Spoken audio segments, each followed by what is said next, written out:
মিয়ানমারের রাখাইন রাজ্যে চলমান যুদ্ধে দেশটির বিদ্রোহী গোষ্ঠী আরাকান আর্মি মংডু শহরের নিয়ন্ত্রণ নিয়েছে। এতে বাংলাদেশ মিয়ানমার সীমান্তে ২৭০ কিলোমিটারের পুরোটাই এখন আরাকান আর্মির নিয়ন্ত্রণে বলে মিয়ানমারের গণমাধ্যমের খবরে বলা হয়েছে। ৯ ডিসেম্বর সোমবার মিয়ানমারের গণমাধ্যম ইরাবতীর এক প্রতিবেদনে সীমান্ত এলাকা নিয়ন্ত্রণে নেয়ার কথা জানানো হয়।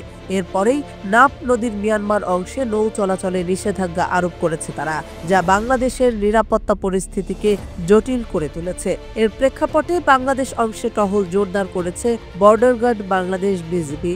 এতে মিয়ানমারের সাথে বাংলাদেশের বাণিজ্য সহ বেশ কিছু ক্ষেত্রে প্রভাব পড়তে পারে বলে মনে করছেন বিশ্লেষকরা। আরাকান আর্মির মুখপাত্র ইউ খাইং থু খা বলেন, এরই মধ্যে তারা পশ্চিম অঞ্চলের জান্তা বাহিনীর কমান্ড হেডকোয়ার্টার দখল সহ রাখাইন রাজ্যের নিয়ন্ত্রণ নিতে যুদ্ধ চালিয়ে যাচ্ছে।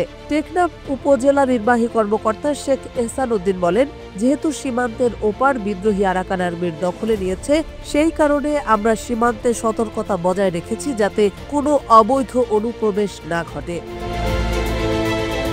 প্রায় ৮ মাসেরও বেশি সময় ধরে মিয়ানমারের জান্তা সরকারের বিরুদ্ধে যুদ্ধ চালিয়ে যাচ্ছে বিদ্রোহী গোষ্ঠী আরাকান আর্মি।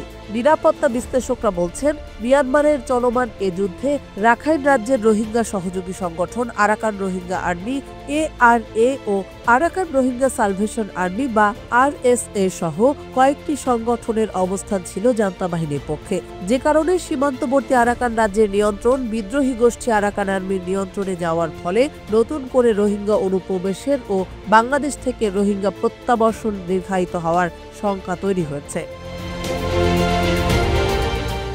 নিরাপত্তা বিশ্লেষক অবসরপ্রাপ্ত মেজর এমদাদুল ইসলাম বলেন, এর ফলে বাংলাদেশের জন্য রোহিঙ্গা প্রত্যাবর্ষণ বিষয়টা আরও বেশি জটিল ও আরও কঠিন হয়ে যাচ্ছে। তিনি আরও বলেন, আরাকান আর্মির বিরুদ্ধে চলমান যুদ্ধে রোহিঙ্গারা জান্তা বাহিনীর পক্ষ নিয়ে থাকায় এই সংকট আরও বাড়বে।